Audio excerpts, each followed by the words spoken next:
Bonjour à tous, on est très heureux de se retrouver ensemble parce que, eh bien, ils sont rares à être tous les deux réunis sur un plateau de télévision. On accueille aujourd'hui Juan Branco. Bonjour Juan, Bonjour. Michel, ravi de vous retrouver.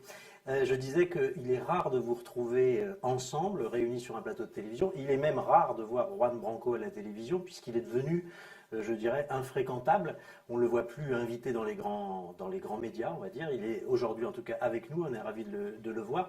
À votre avis d'ailleurs, c'est peut-être par là que l'on devrait commencer. Pourquoi est-ce que vous êtes devenu comme ça infréquentable? Qu'est-ce qu'on vous fait payer en ce moment? Je pense qu'il y a une conjonction de facteurs. Je pense que la plus importante, c'est la violence avec laquelle je me suis attaqué à non seulement le système médiatique, mais au-delà ceux qui les détiennent, et donc ceux qui en font des employés, de ces journalistes et de ces patrons de rédaction, et montrer l'imbrication entre l'espace politique, médiatique et oligarchique, donc économique. Je pense que ça, c'est quelque chose qui est assez impardonnable parce que dès le moment où vous faites voir cette forme de réalité pour un certain nombre de citoyens, leur rapport au pouvoir, leur rapport à la propagande qui accompagne ce pouvoir change de façon très brutale et très difficile à reconstruire pour ce qu'on pourrait dire être nos maîtres. Entre ça, une forme de sécession sociale à cause de ma défense des Gilets jaunes, extrêmement virulente et entière et assumée.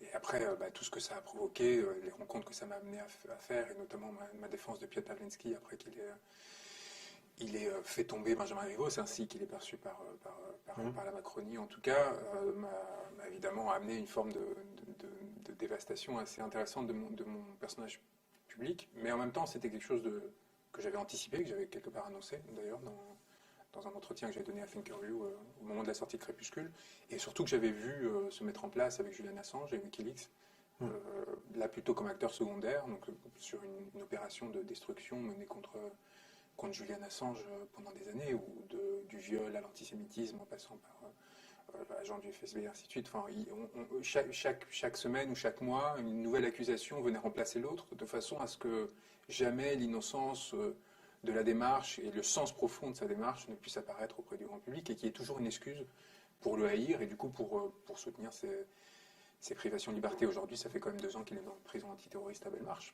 pour avoir Alors, révélé la vérité. Donc, enfin, je veux dire, quelque part, on s'y attend, on s'y prépare, et on voit les effets de bord déjà que ça m'a fait connaître, ce que je raconte d'ailleurs dans dans votre ce livre, livre. parce que vous nous venez avec un livre qui s'appelle Abattre l'ennemi, qui est publié chez Michel Lafon, que nous avons lu avec Michel, sur lequel vous revenez sur un certain nombre d'épisodes de votre existence personnelle et médiatique. Et puis, vous venez avec des propositions, parce que vous estimez que il est temps de s'interroger sur la chute des élites et de commencer à penser leur remplacement.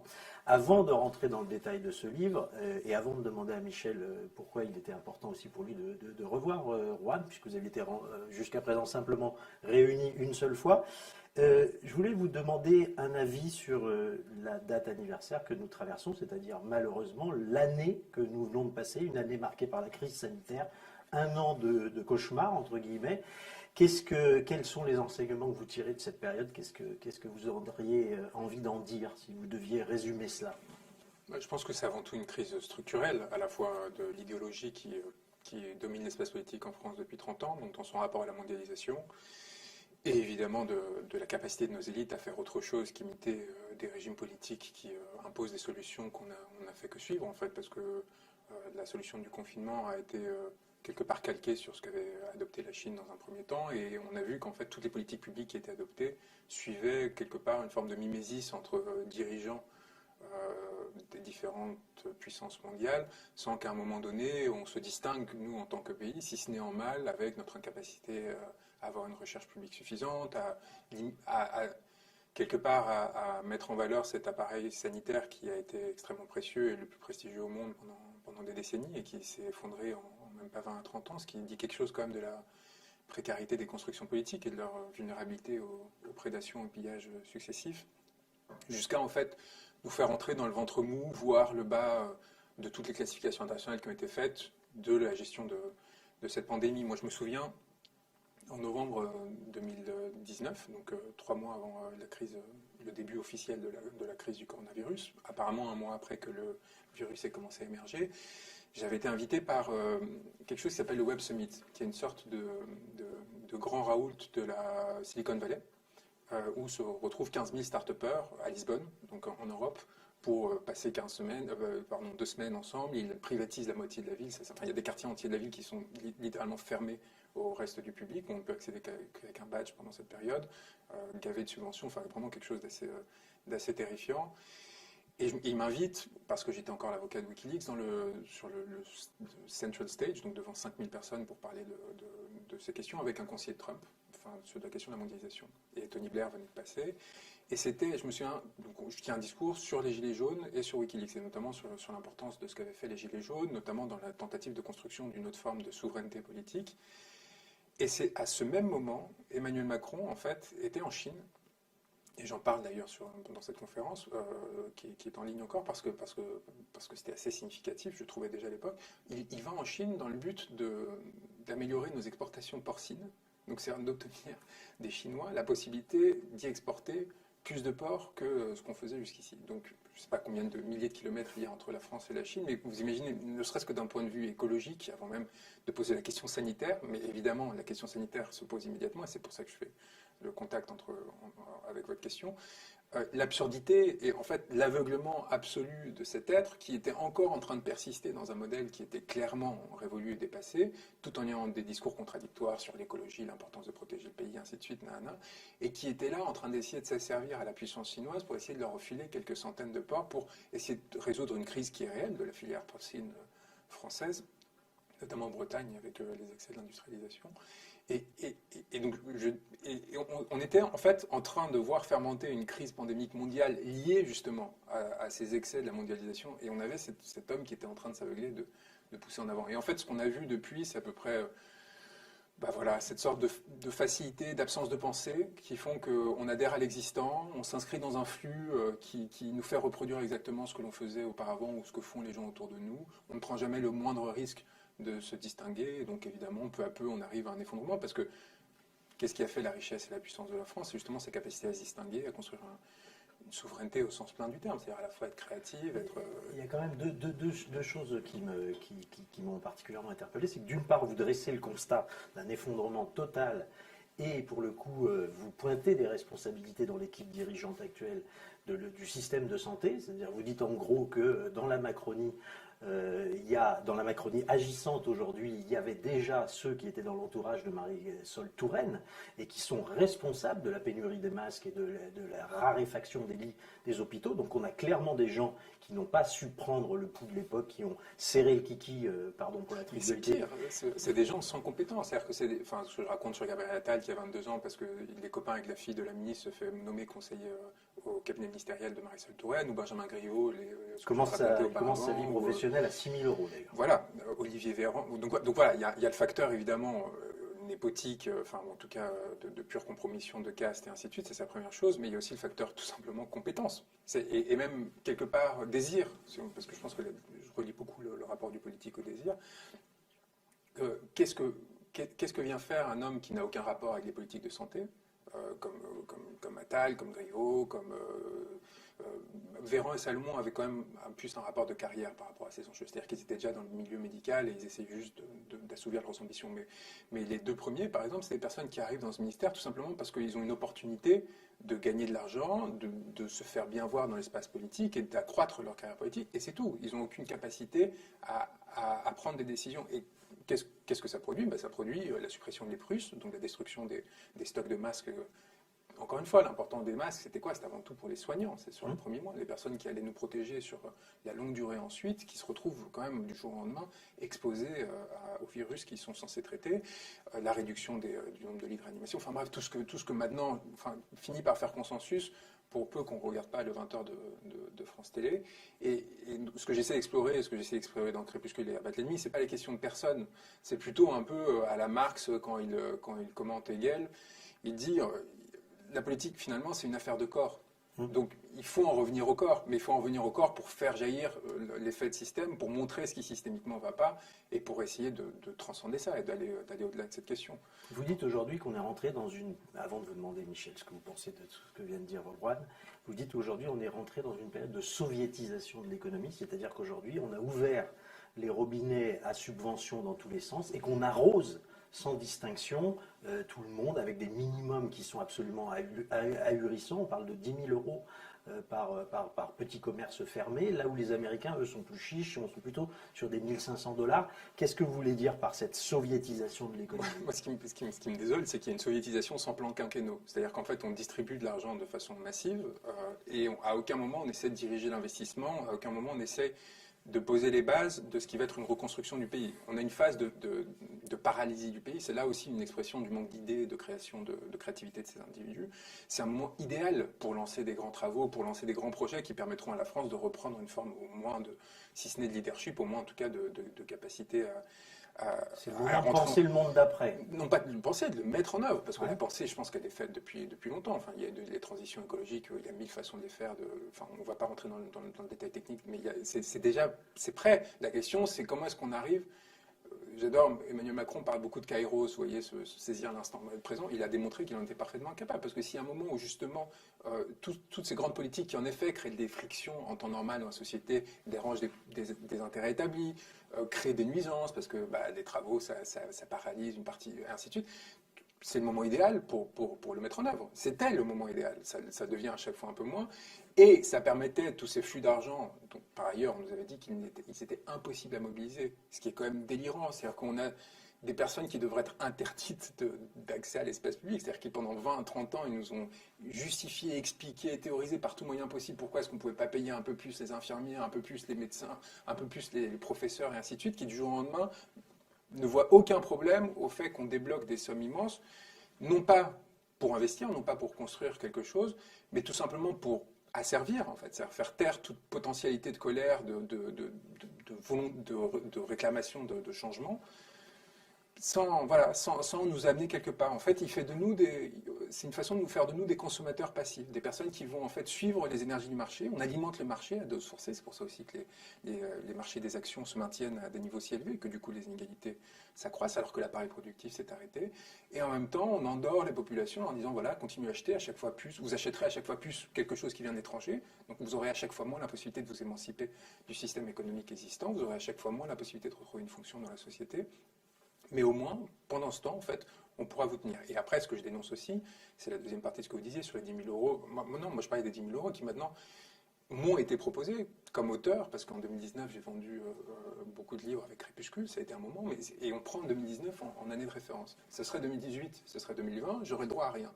Et là, on propose 10 000 euros par mois pour c'est pas le rôle de l'État d'offrir de telles sommes à un individu.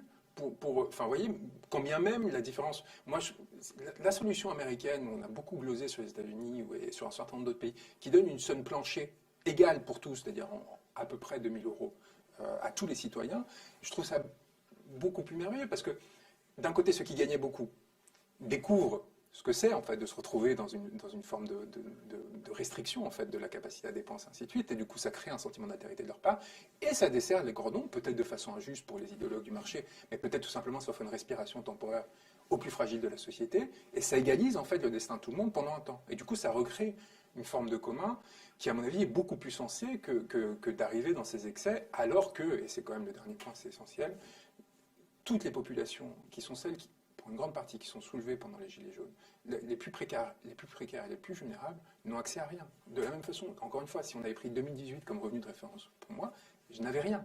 Et si en plus, j'avais pas eu Crépuscule, etc., là, je me retrouvais dans une situation catastrophique, comme s'y retrouvent un certain nombre de personnes qui sont déjà les victimes du système antérieur, non seulement économiquement parlant, mais même tout simplement de par la société. Donc, vous pensez que ces systèmes d'indemnité sont mal pensés. Michel, comment vous mais c'est idéologique, c'est pas technique. Vous voyez, c'est pas est-ce qu'il faut confiner telle semaine ou telle semaine. Parce que moi, je trouve que dès qu'on rentre dans ce débat-là, c'est un autre point que j'abordais. On se soumet en fait au monarque tout-puissant qui décide de tout, et nous, on se retrouve dans une position de commentateur. C'est-à-dire, ah oui, je suis pas content, ou alors mais en fait, il y a une forme de dignité de la parole publique, selon moi, à juste ne pas rentrer dans ce jeu de fausse dialectique. avec un pouvoir qui, en fait, de toute façon, n'en a strictement rien à faire de ce qu'on va. Ça nous désouveraineise, ça nous rend impuissants de commenter chaque décision du monarque et chaque détail de la. Alors, il s'est dit beaucoup de choses déjà, Ouais, pardonnez-moi. Michel, et je dirais, ce constat, cette année écoulée, qu'est-ce que vous partagez avec Juan? Qu'est-ce qui vous diffère? Je partage tout. Et je voudrais dire que tout ce que j'ai entendu, là, jusqu'à. C'est pourquoi ne pas vous pardonner, à demander pardon d'avoir parlé si longtemps. Au contraire, je trouve ça très bien. Mais finalement, on a fait des numéros qui sont illustrés par ce que dit Juan. C'est-à-dire un numéro sur le souverainisme, un numéro sur l'État profond, par exemple. L'État profond, dans votre livre, c'est terrible. On le voit fonctionner. Il est à poil, là, l'État profond. On voit des gens qui interviennent dans votre vie pour vous la casser, la détruire. L'affaire Griveaux, j'étais moi-même, je suis tombé moi-même dans le panneau. C'est-à-dire que si vous dites, moi, ce que j'essaie de faire, c'est-à-dire prendre toutes les informations, les croiser, avoir un avis personnel, vous dites comment peut-on avoir un avis personnel quand 100% des informations sont fausses? Parce que quand il y a 95% des informations qui sont fausses, si on a un peu d'habitude sur les 5% qui restent, on voit bien, puis on peut se faire un avis. Mais là, effectivement, on voit comment ça a fonctionné, comment on vous a détruit, comment on vous a cassé, puis on voit les effets. Pas d'invitation, plus d'invitation, vous êtes jeune, brillant, intelligent. Il y avait tout pour que vous fassiez des plateaux de télévision et que vous puissiez animer un débat contradictoire. Même pas de débat contradictoire. Là, vous racontez des choses terribles. Une femme qui dit « j'ai été envoyée ». Des gens qui viennent à votre fenêtre et qui vous disent « je sais qui vous êtes, ce que vous faites, etc. » Un Hollande qui vous envoie des textos et il envoie des textos sur une ligne dont vous dites précédemment qu'il sait qu'elle est piratée et écoutée. C'est-à-dire que Hollande envoie des infos dont on sait qu'elles sont fausses, il se sert de vous, etc., etc. Donc tout ça sur l'État profond, tous les gens qui ont dit sont complotistes, regardez ce petit chat, cette planète qui était sur la couverture, c'est bien la preuve qu'ils sont complotistes, ces gens-là, évidemment. Et là vous dites, mais non, là vous donnez des noms, des faits, des choses, vous allez sur des théâtres d'opération où vous rencontrez une femme qui finit par se faire tabasser, il y a des choses effrayantes qui montrent dans le livre, qui montrent qu'effectivement, l'État profond, c'est pas une fiction, première chose. Deuxième chose, quand on a lancé l'idée, Stéphane et moi, d'une revue souverainiste, on n'avait rien écrit encore, ou à peine, qu'on était déjà traité par BHL, de DA, de Doriot, de fascistes, de rouge-brun, etc., etc. Or là, ce que vous dites, je souscris absolument sur ce que vous dites de la crise. Moi, je crois simplement que c'est l'avantage de l'âge. C'est que moi, je me bats depuis longtemps, depuis Maastricht, pour dire nous avons perdu notre souveraineté. Et c'est pas seulement un débat rousseauiste, c'est pas seulement un débat intellectuel du genre alors la souveraineté, est-ce qu'elle est hobbesienne ou est-ce qu'elle est rousseauiste? Qu'est-ce que la souveraineté quand on est jacobin ou girondin, ou etc. etc. La souveraineté, c'est pas compliqué, c'est nous ne disposons plus des moyens de mener la politique que nous voudrions mener. On prend un problème qui est celui de la santé. Vous l'avez fort bien raconté, c'est-à-dire que tous les gens qui ont contribué à détruire la santé, les Maastrichtiens, de droite et de gauche, c'est-à-dire les Marisol Touraine, etc., tous ces gens-là, effectivement, ils ont détruit la santé française. Puis là, à un moment donné, quand il faut avoir besoin d'un dispositif, on dit « Ah ben le dispositif, il n'y a plus de masque, il n'y a plus rien du tout ». On aurait une guerre aujourd'hui. Imaginons que quelqu'un nous déclare la guerre. On découvrirait qu'il en va de même avec la défense nationale. Oui, mais la défense nationale, on fait quoi? On a vendu récemment des Rafales à des Grecs, comme si on en avait déjà un trop. On a, semble-t-il, sur 2 hélicoptères français, il y en a un qui sert de pièce à l'autre. De pièces détachées. Pièces détachées, oui. On se dit, mais qu'est-ce qu'on pourrait faire? Il y a dans cette vallée, dont j'ai oublié le nom, mais la Vésuvie, je ne sais plus très exactement, que les habitants de là-bas me pardonnent, mais il y a un fleuve qui ravage le village. 10 jours plus tard, 15 jours plus tard, on voit des gens qui ont installé une corde et qui tirent des paniers pour pouvoir transporter d'une berge à l'autre, etc. On dit, mais jadis, il y avait le génie militaire, mais on descendait un char à une chenille, et puis on développait un pont, et dans les 24 heures, on permettait d'aller d'un bord à l'autre. Normalement, c'est fait pour, quand on fait un débarquement, etc. Et on dit, mais c'est ça l'armée française? L'armée française n'a plus les moyens de répondre à ce genre de besoins. Donc la santé, etc. Et on pourra faire la même chose avec l'éducation nationale, l'inculture. Vous ne savez plus compter en chiffres romains, on supprime les chiffres romains. Vous ne savez plus lire, écrire, etc. Pas de problème. Vous n'irez plus à l'école, on va faire du présentiel, du distanciel. Vous avez un ordinateur, si vous touchez une fois tous les 10 minutes, on pensera que vous êtes en train de suivre le cours, etc., etc. Donc de fait, si on revient à la question de la santé, ce qui se voit actuellement, c'est l'impéritie totale de l'Empire maastrichtien, ou de l'État maastrichtien qui s'est constitué, qui se constitue, c'est-à-dire pas d'argent pour les lits, pas d'argent pour les seringues, pas d'argent pour les masques, pas d'argent pour les infirmiers et les infirmières. Pas assez d'argent pour les vaccins. pas les moyens d'acheter des vaccins. C'est-à-dire, on dit il va falloir vacciner, allez, maintenant on y va, on dit bon, bah, d'accord, finalement les gens étaient plutôt opposés au vaccin, puis ils ont fini par réfléchir et se dire bon, Pasteur était quand même pas un complotiste, et le principe du vaccin est susceptible d'être défendu, puis là on dit ah ben oui, mais attendez, il n'y a pas de place, il n'y a pas assez de doses, et puis on les attend, et puis les médecins faisaient voir parfois 2 flacons en disant j'ai ça pour la semaine. Mais comment on arrête un virus, une pandémie nationale, planétaire, mais avec 2 vaccins en disant je ne vais pouvoir vacciner que 12 personnes dans ma semaine. Ben oui, mais si effectivement, le principe du sage qui regarde le doigt quand on montre la Lune, mais si effectivement on regarde le doigt et pas la Lune, eh bien on ne voit pas que de fait ce dispositif est maastrichtien et que c'est parce que nous sommes dans cet état de déliquescence généralisée sur tous les domaines, santé, médecine, etc., que nous nous retrouvons avec cette évidence que nous ne sommes pas capables de gérer cette pandémie. D'où l'intérêt de recouvrer la souveraineté. Moi, je suis très heureux de voir que vous utilisez le mot France dans votre livre. Ça m'a fait drôlement plaisir de me dire qu'une jeune génération peut dire à nouveau, peut pas parler de la République ou de la démocratie, je ne sais pas quoi, mais dire la France. Il y a eu un génie français, un talent français, il y a eu une capacité pour la France de répondre aux défis de santé de manière extraordinaire. Après tout le Conseil national de la résistance, qui après-guerre dit allez hop, sécurité sociale, et puis on va inventer un système de retraite qui est formidable. Ça s'enracine d'ailleurs dans le 1848 et dans la Commune, tout ça, il ne faut pas oublier.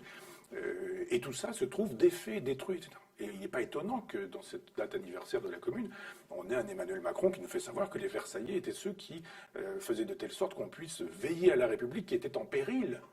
C'est-à-dire qu'en gros, les communards, qui étaient pour moi les républicains emblématiques, mettaient en péril la République. Et on oublie de dire que la République, c'est qui? C'est les gens qui ont tabassé les communards. C'est-à-dire que Thiers, et c'était un Versaillais, mais c'était pas... C'était le Castaner de l'époque. Mais bien sûr, tout à fait, tout à fait. Et les Jules Ferry, et les Gambetta, enfin, et tous ces gens-là qui ont été parfois les massacreurs des communards, c'était des républicains. Donc il faut arrêter avec ce délire. Du genre, la République, c'est formidable, et puis en face, on n'aurait que des réactionnaires qui voudraient restaurer un ordre monarchique, je ne sais quoi. Non, je crois qu'on touche du doigt, avec votre livre, avec votre propos, avec la discussion qui est la nôtre, on touche du doigt les effets de l'État maastrichtien. Ce n'est pas seulement un concept, les effets de la disparition de la souveraineté ou du souverainisme. On dit, bon ben voilà, on théorise sur le souverainisme, on théorise sur l'État profond, et puis là, vous nous donnez des exemples terrifiants. Terrifiant, absolument terrifiant. Alors dans ce livre, il y a beaucoup de propositions pour essayer de théoriser, mais aussi de passer à la pratique, agir pour les conditions de réforme, plutôt d'une révolution qui ne ferait pas couler le sang, du moins on l'espère, et c'est comme ça que vous présentez les choses. Néanmoins, pour rebondir sur ce que dit Michel, on a l'impression que ce que vous dites sur l'omnipotence de l'Union européenne est peut-être un peu sous-traité.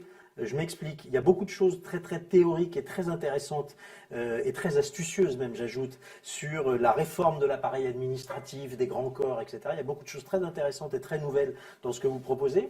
Et en revanche, je vous dis franchement, je suis resté sur ma faim sur l'analyse critique des méfaits de l'Union européenne et ce qu'il faudrait en faire de l'Union européenne. Il faut que je m'explique là-dessus. J'aimerais rebondir sur ce que disait Michel Onfray. Parce que, en fait, je pense que le rapport de la souveraineté à la crise est encore plus profond qu'on pourrait le penser, y compris dans le débat public. C'est-à-dire que toute la peur qu'il y a autour des vaccins, pour moi, est très clairement liée au fait que la médecine et l'industrie pharmaceutique sont devenus des produits strictement marchands. Et que, évidemment, et quelque part, c'est sain que les gens aient une phobie de ce qu'on cherche à leur imposer dans un rapport au corps, en fait, un produit marchand avec une telle vitesse et d'apparence, en sautant un certain nombre de vérifications qui auraient dû avoir lieu. Et là, on voit qu'avec l'AstraZeneca, les thromboses, etc., il peut y avoir des choses qui, évidemment, n'étaient pas identifiables sur un an. Donc, il y a un rapport de protection de l'individu et de défiance en termes de croyance par rapport au discours qu'on va leur porter. À mon avis, c'est très fortement lié à ce que, en fait, ça n'est plus des institutions de recherche publique, ce n'est plus des structures d'apparence désintéressées. Et ça, c'est très très important pour comprendre pourquoi est-ce que tout d'un coup, dans le corps social français, qui se sent pillé depuis un certain nombre d'années sur justement le rapport à l'État, à l'intérêt général, etc., on a une sorte de réflexe de dire « touchez pas à mon corps ». Vous avez cassé tout ce qu'il y a autour de moi. Mon corps, quelque part, je préfère m'exposer à tout ce qu'on voudra plutôt que de me mettre dans une position de difficulté. Et là, ça met nos dirigeants dans une situation très compliquée à dépasser, en fait. Parce que comment est-ce que vous les convainquez de votre bonne foi, alors qu'en fait, vous leur avez démontré que vous étiez menteur, manipulateur, et que vous étiez dans un rapport d'intérêt systématique dans votre rapport au monde sur toute la période précédente. Évidemment que ça crée de la phobie, du fantasme, de l'inquiétude, et quelque part une paralysie. Et donc il faut, à mon avis, pas du tout sous-estimer cette dimension-là pour comprendre l'échec, quelque part presque idéologique, en fait, dans cette tentative de mener une guerre à bâton renversé en disant on va réunifier le corps social derrière moi, et ainsi de suite, que porte Emmanuel Macron. Je suis convaincu qu'un autre pouvoir n'aurait pas fait face aux mêmes difficultés. Et je suis convaincu que les différences de pays à pays sur le rapport au vaccin, l'inquiétude ou non, dépend beaucoup de leur rapport aux politiques, en fait. C'est un décalque de rapport aux institutions qu'ils dirigent. Et donc sur l'Union européenne. Je peux réagir sur, Oui, sur la question de la compétence. Bien sûr. Moi, je crois que c'est l'effondrement de la compétence qui est problématique. C'est-à-dire que quand sur les chaînes d'infos continues, il faut tenir 8-9 heures dans la journée. Ça démarre à 6 heures le matin, ça se termine à 23 heures, et il faut des débats. Et tout le monde dit tout et le contraire de tout. Et on peut, vous avez raison, de parler des thromboses, etc. Mais j'ai un jour sur un plateau de télévision sorti une fiche de ma poche en disant regardez les effets secondaires de médicaments. Et j'ai lu. On me dit ouais, non, jusqu'au bout. J'ai dit ce médicament, vous ne le prenez pas, évidemment, avec tout ce qu'il y a. Je dis bah non, c'est le paracétamol. Et donc, il y a un moment donné où effectivement, si on dit il y a eu des millions de gens, quelques thromboses, et on dit ah ben dans ces cas-là, ce vaccin produit des thromboses. Non, mais il faut raison garder. C'est-à-dire que si personne n'est capable de dire, mais de toute façon, il y a même des thromboses qui se seraient produites chez des gens qui n'auraient pas été vaccinés, parce que à l'instant où nous sommes en train de parler, il y a des gens qui font des thromboses. Ça paraît évident. Donc il y a un moment donné où, comme la compétence, elle a disparu, vous avez un Toubib qui dit, on a vu avec Raoult, quoi, les pro-Raoult et les anti-Raoult, il y a quelqu'un qui dit quelque chose, l'autre qui dit, mais pas du tout, il y en a un qui dit, mais vous êtes un imposteur, l'autre qui dit, mais c'est n'importe quoi. Et là, devant sa télévision, on se dit, mais alors, qui dit vrai, quoi? Puis après, on nous dit, hop, des morts à cause du vaccin AstraZeneca. Et on aurait pu avoir une pédagogie. Alors, Macron eût été crédible qu'il aurait pu dire, un général de Gaulle qui aurait une parole rare mais précieuse et une parole performative, on aurait dit, bon, on le croit. Ah ben lui, il nous a dit, pas de masque, puis des masques. Et puis, alors, ce qui était interdit avant, les masques, ben, finalement, si vous ne le portez pas maintenant, ça va être pénalisé, vous allez payer, etc. Le confinement, il ne faut pas, et puis après, on confine partout, etc. etc. Donc, le crédit de cet homme est mort. Le crédit de la parole médiatique est mort aussi. Et quand les gens sont tenus d'avoir un avis personnel, on va s'envoyer des fleurs, mais si les gens savent qu'ici, on est des gens libres, eh bien, ils sont perdus, parce qu'ils se disent, mais finalement, qui dois-je croire? Et le fantasme est plus facile à croire que la vérité. La peur emporte plus facilement que la raison. Surtout dans le rapport au corps, voilà. Surtout quand vous êtes directement... J'ai pas envie de mourir, j'ai pas envie de mourir. Et puis après, on dit, bah, regardez les effets que ça produit. Et moi, j'ai vu des gens, ma mère, par exemple, qui disaient, mais moi, je vais pas mourir à cause d'un vaccin. Je préfère prendre le risque et puis rester chez moi. Donc, il y a ça, parce que, là encore, l'État maastrichtien, j'allais dire, c'est l'effondrement de la pensée, l'effondrement de la réflexion, l'incapacité à mener un développement qui ne soit pas sophistique, mais qui soit raisonnable et rationnel. Et puis l'incapacité de la part d'une classe politique, comme je disais tout à l'heure, elle ne pense pas. Moi, je pense qu'au contraire, elle sait très bien ce qu'elle pense. Elle est vraiment dans un projet qui est un projet de changement de civilisation, qui est transhumaniste. Et donc le transhumanisme consiste à dire, il faut supprimer les frontières, abolir tout ça, et votre corps nous appartient. Alors je comprends que des gens résistent en disant il ne vous appartiendra pas du tout, et on enlève les masques, et on ne se fait pas vacciner. Il y a juste la bonne mesure à tenir en disant mais c'est pas parce que je ne veux pas que mon corps vous appartienne que pour autant mon corps ne doit pas appartenir à un dispositif rationnel qui me ferait dire finalement le principe du vaccin, le principe du sérum, le principe du masque qui empêche la propagation, ce sont des choses élémentaires et Mais de bon sens. tout revient à cette question de la vulnérabilité du corps et de la vulnérabilisation du corps par le politique. Et cette façon qui est de traiter ces paroles par l'autorité, l'écrasement, en disant vous êtes complotiste, vous n'y comprenez rien, vous êtes en gros des sous-humains, parce qu'en fait vous n'avez pas de capacité à penser, vous êtes dans... C'est une telle défaillance, pour le coup, de nos élites, entre guillemets, en tout cas de nos dominants. C'est-à-dire que même là, c'est intéressant parce que c'est un échec, en fait, parce qu'ils précipitent leur propre perte en étant incapables non seulement de ne pas produire ce genre de phénomène, mais encore plus d'être en capacité d'y répondre et tout simplement de construire une parole qui puisse permettre à ces personnes-là de se dire, bon, bah, en fait, ça va. En fait, ça va, j'y vais, ça va. Et donc, il y a tous les effets de structure politique et il y a aussi le rapport au discours pour revenir sur à la l'Union question européenne. de la souveraineté Mais pourquoi est-ce qu'on parle de l'Union européenne Pourquoi est-ce qu'on parle de l'Union européenne? Parce que quel est le dernier échec absolu et, à mon avis, définitif en termes idéologiques pour quiconque justement ne pense pas en termes idéologiques la question de l'appartenance aux institutions européennes, c'est les vaccins. On est pour, on est contre les politiques sanitaires qui ont été adoptées. Une voie a été choisie et ils ont été incapables de mener à bien cette voie. C'est-à-dire qu'on a ces institutions si méprisées, qui sont les institutions du Royaume-Uni, si tournées, enfin, à ce point tournées en dérision pendant des années et ainsi de suite, depuis qu'ils ont décidé de sortir de l'Union européenne, et qui tout d'un coup, elles, nous mettent une claque symboliquement, factuellement, avec une capacité justement à mener à bien leurs projets sanitaires, politiques, avec une facilité concertante en comparaison à l'obstruction enfin, qui s'est auto-infligée, que l'Union européenne s'est auto-infligée. Et ce qui est encore quelque part plus drôle, c'est que, y compris Trump, avec tous les procès en incompétence auxquels a eu droit son administration, a eu là une réussite mais écrasante par rapport à nos dirigeants supposément civilisés, progressistes, très compétents parce qu'ayant coché toutes les cases de la bonne bourgeoisie, les grandes écoles, même la façon de s'habiller, la façon de parler, et ainsi de suite. Donc ça, c'est la dernière crise. Moi, j'ai vécu dans ma chair, en tant que personne de mon âge, de 31 ans, 3 crises successives très importantes.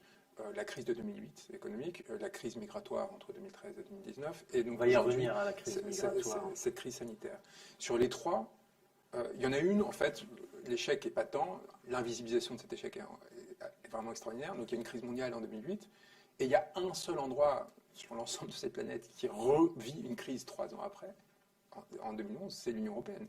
Une crise à cause des politiques monétaires adoptées par M. Trichet, un Français, donc ancien gouverneur de la Banque de France, un énarque très assuré de sa compétence, qui est obsédé à l'idée de l'inflation à un moment où il y a une spirale déflationniste qui est en train de se mettre en œuvre, et qui, du coup, oblige à la compression des dépenses publiques de façon massive, refuse de jouer le rôle de renfleur des États, et nous amène en fait à une nouvelle dépression qui est une crise de la dette, mais pas une crise des subprimes. Et ça, la façon dont ça a été complètement visibilisé dans l'espace public, c'est-à-dire que si aujourd'hui vous demandez aux gens dans la rue ce qui s'est passé, ils ont une idée qu'en 2008 s'est passé quelque chose, parce que pour la plupart du temps, ils l'ont vécu dans leur chair, soit par stagnation, soit par décrochage de leur carrière, de leurs revenus, et toutes les conséquences que ça a pu avoir en termes de famille, de vie, hein, et même de rapport aux politiques. Et on n'en dit rien. Donc ça, c'est quand même pas anodin. Pas une personne n'est allée en prison, ni pour la crise de 2008, au sein des banquiers, ainsi de suite, ni en 2011, au sein de nos dirigeants politiques. Et ça, c'est quand même significatif, parce que qu'est-ce que ça crée? Ça crée une violence extraordinaire dans un espace social. Et si vous n'avez pas de purgation possible de cette violence, c'est-à-dire si vous ne pouvez pas retourner cette violence contre les personnes qui l'ont causée, donc contre les dirigeants, soit par le vote, sanction, soit ainsi de suite, parce qu'il n'y a aucune offre politique qui vous permette de les remettre en question, eh bien vous retournez cette violence contre vous-même. Et vous vous autodétruisez. Et vous créez en fait non seulement une misère sociale directement du fait de la crise, mais une forme de haine de soi et de destruction de l'espace politique et social extraordinaire, parce que ça provoque des suicides, ainsi de suite, parce que vous ne pouvez pas attribuer la cause de votre souffrance à une entité extérieure. Vous devenez responsable, ce qui est le rêve des néolibéraux d'ailleurs, vous devenez responsable de votre échec, alors qu'en fait vous êtes fait licencier parce qu'il y a eu toute une série de faillites, parce que les politiques économiques qui avaient été adoptées n'étaient pas les bonnes, et du coup votre femme vous a quitté parce que votre salaire, ou l'inverse, ou votre copain vous a quitté parce que votre salaire stagnait, et ainsi de suite. Tout ça, en fait, n'est pas politisé parce que par ailleurs il est complètement invisibilisé par l'espace médiatique. Et qu'est-ce que ça produit? Donc une explosion de violence et une montée, évidemment, de forces politiques qui vont essayer de jouer sur cette violence. Et moi, je relie, du coup, la crise de 2011 à la crise migratoire, telle qu'elle a été perçue, parce que pour moi, outre les responsabilités très claires, notamment de la France dans la crise à partir de 2013, d'abord en Libye, puis après en Syrie, c'est quand même les 2 flux principaux qui ont amené à cette crise.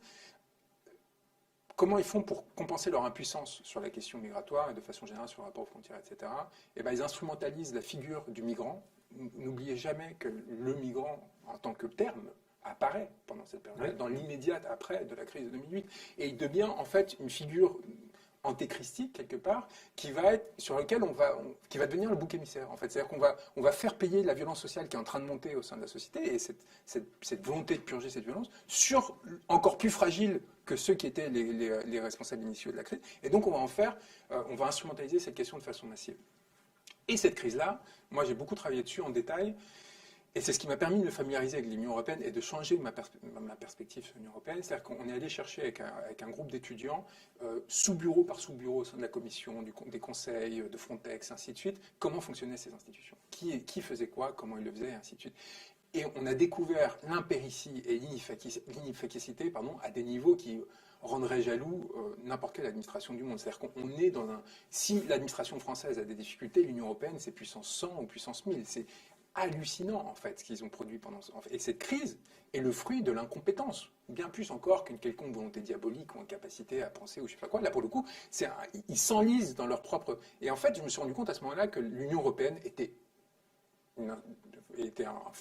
proposait un fonctionnement institutionnel qui était largement insuffisant, d'une part, en temps normal, et au surplus, en temps de crise. Et que donc, à partir de là, et après peut-être qu'on parlera de ça, mais qu'on soit pour une idée d'une Europe des nations ou pour une idée d'une Europe plus cosmopolite et ainsi de suite, quoi qu'il en soit, si on est un minimum pragmatique et un minimum dans un rapport au réel, il faut sortir des institutions telles qu'elles fonctionnent aujourd'hui, quitte à reconstruire autre chose ensuite, et quitte à reconstruire des alliances et ainsi de suite. On peut être tout à fait européen et simplement ne pas se reconnaître dans l'Union européenne. Moi, je suis très content d'avoir eu cette clarification parce qu'à la lecture de votre livre, j'avais l'impression que vous n'étiez pas aussi sévère avec l'Union européenne. Ah oui, mais encore une fois, parce qu'il y a eu ces 3 temps, et donc du coup, avec cette dernière crise qui me permet en fait de finir, qui a fait que je suis devenu phobique quand j'ai vu que ces annonces de victoire il y a 1 an d'Emmanuel Macron et quelques autres, après 4 jours entiers passés à Bruxelles à négocier, vous vous souvenez, ce marathon de négociation avec Merkel et compagnie sur la mutualisation des dettes. Et là, j'étais là dans un truc, mais attendez, mais comment est-ce qu'on peut se satisfaire de cette chose-là qui vise à encore exfiltrer un peu plus de notre capacité de décision économique minimale dans une instance, encore une fois, complètement nébuleuse, où en fait on n'a aucune prise directe. Ça me faisait peur. Donc il y avait l'aspect symbolique qui était de dire, moi j'attends pas de mon président qu'il aille s'enfermer pendant 4 jours dans un sous-sol à Bruxelles et qu'il se soumette à une attente en fait, que Merkel décide qu'à un moment il est content ou pas, elle est contente ou pas contente, enfin qu'elle arrive à créer, parce que c'est la méthode de négociation de Merkel, bon bah très bien, vous envoyez un... Là déjà il y avait, je trouvais sur le plan symbolique une forme d'asservissement. Vous envoyez quelqu'un, et vous arrivez, vous paraffez le truc à la fin, mais vous mettez pas là comme ça dans une sorte de... Alors qu'en plus on était en pleine crise, il y avait des raisons de rester à Paris, mais il y avait une incapacité à penser ce que ça envoyait comme message symboliquement parlant sur le rapport à ce qu'est la France, ce que doit être un chef d'État. J'ose une hypothèse. Vous pensez que cet argent magique que l'on voit, les 150 000 commerces qui ont été fermés là, récemment par la décision de ce 3e confinement, eh bien ces 150 000 commerces qui ferment, c'est 11 milliards d'endettement sur 1 mois. Ces chiffres qui sont absolument vertigineux au regard de ce qu'était l'incapacité à financer l'hôpital, l'éducation nationale, etc. Des salaires, des plus bas. Exactement. Alors, j'ose cette hypothèse, est-ce que cet argent magique qui apparaît est destiné uniquement à nous bâillonner avec l'Union européenne et faire en sorte que cette dette sera tellement abyssale que de toute façon on sera en incapacité de la rembourser si jamais on sort des traités européens? Je trouve que vous attribuez trop d'intentionnalité à ces êtres qui... Là, je pense qu'on a un vrai point de désaccord. Moi, je pense qu'ils ont démontré leur incapacité à penser des mécaniques aussi complexes de tromperie, d'élaboration politique et ainsi de suite. Je pense il y a un système qui les protège, qui leur permet d'avoir un certain nombre d'intérêts satisfaits, qui est un système qui, par ailleurs, vous disiez le rapport à la France. Moi, le rapport à la France naît notamment du ressenti de ce que c'est que de ne pas être protégé. C'est ce que j'ai connu avec Wikileaks. Et en fait, les gens ont beaucoup spéculé sur pourquoi est-ce qu'un bourgeois comme moi se retrouve avec des gilets jaunes et compagnie. Mais c'est parce que j'ai ressenti ce qu'ils ressentent au quotidien. C'est la vulnérabilité de ne pas se sentir protégé par une structure politique nationale qui, à un moment donné, s'assure que leur vie ne va pas s'effondrer dans le néant et qui ne va pas finir dévastée. Et ça, moi, je l'ai connu de façon très étrange, mais quand même, en bossant avec ce petit navire qui était Wikileaks, entouré de services de renseignement, de puissances étrangères qui essaient de nous manipuler, détruire, et ainsi de suite.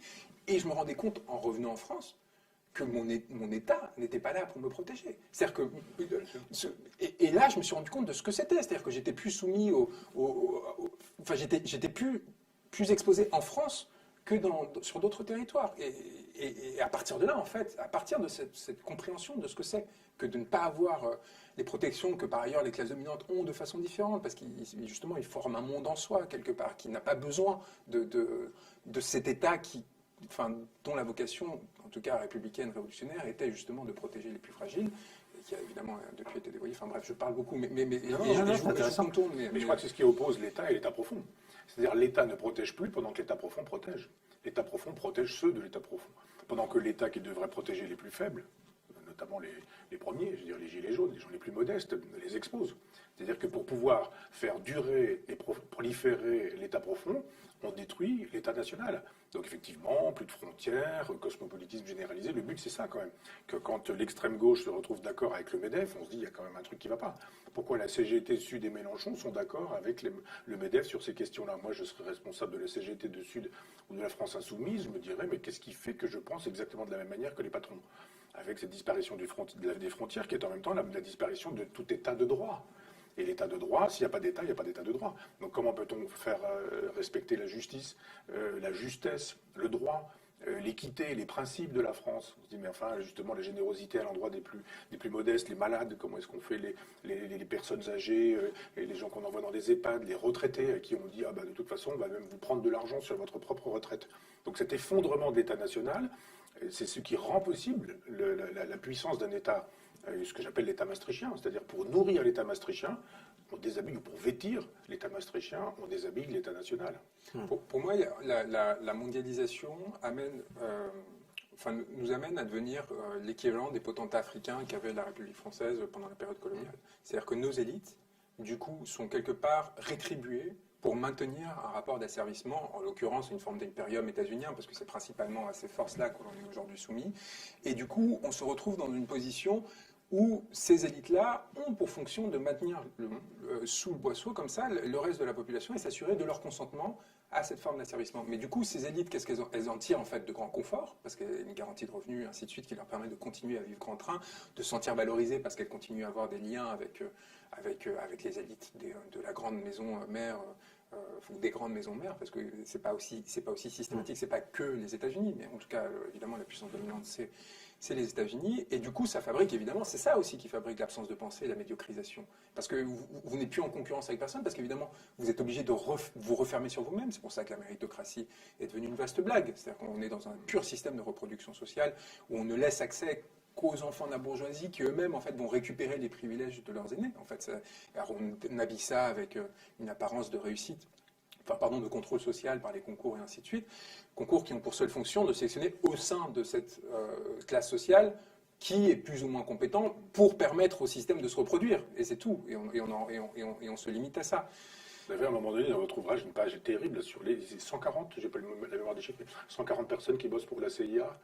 Mais attendez, mais ce qui est extraordinaire, c'est où? Est-ce que vous dans l'endroit du Figaro. C'est-à-dire dans l'immeuble, c'est-à-dire que tout l'immeuble, voilà. c'est le Figaro, et au 4e étage, vous avez un étage qui est inaccessible parce qu'ils étaient là avant que le Figaro s'y installe. Ouais. Et donc vous avez des vigiles américains qui parlent que anglais en bas et ainsi de suite. Et en fait, le 4e étage, c'est la CIA, en fait. Et vous avez ce sort de truc. Ils se croisent dans les ascenseurs, quoi. Et sauf qu'ils ne peuvent pas appuyer sur le bouton du. Je pense que c'est le 4e, je me souviens plus, mais j'étais souvent reçu au Figaro avant justement ce blackmailing pour toute une série de raisons. Et donc j'allais au Figaro Live tous les mois pour faire mon petit débat un peu sur leur chaîne. Et du coup, en fait, ils ont fini par me raconter un peu comme ça sur le ton de l'aide. Parce que c'est évidemment eux, ils sont. Mais évidemment, ça produit des effets et ça révèle quelque chose quand même de la tolérance. Et donc, non seulement la proximité symbolique, encore une fois, mais surtout le nombre, en effet, d'agents. 50 officiels et 100 sous couverture. Et combien de Français pour lutter contre 4 agents de la DGSI. Voilà. 4 agents de la DGSI. C'est-à-dire qu'ils n'arrivent même pas à mettre sur écoute le chef de la station.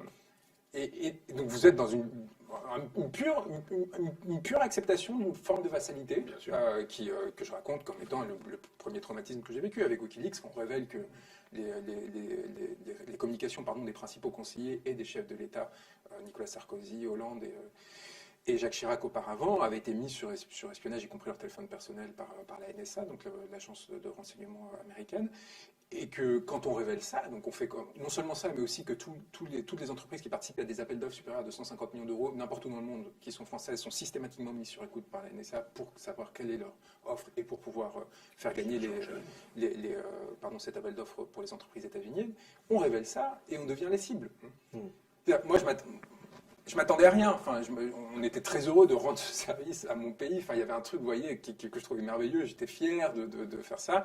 Je me disais, peut-être qu'ils vont avoir l'idée de donner la Légion d'honneur à Julian Assange. Je sais pas, c'est quand même un geste. Enfin, surtout quand on voit qui la reçoit, ça aurait été pas mal de faire ce geste. Évidemment, essayer de lui donner l'asile pour essayer d'éviter qu'il se fasse détruire par les États-Unis. Et on se retrouve ciblé. On se retrouve ciblé, blacklisté, ainsi de suite. Et c'est de là que commence en fait cette sorte d'exposition avec des contrôles aux frontières en rentrant dans mon pays. Enfin, je veux dire, des trucs où je me disais, mais attendez, qu'est-ce qui se passe, quoi? Et avec toute une série de fantasmes sur Et pourquoi est-ce que c'est arrivé? C'est arrivé tout simplement parce qu'on dérangeait cette élite intermédiaire qui tout d'un coup se voyait exposée dans sa nullité dans l'espace public. Alors qu'en fait, ils étaient très contents, ils s'en fichaient complètement. Ils étaient complètement indifférents aux conséquences de tout ça. Par contre, ce qu'ils ne supportaient pas, c'est que ça soit su.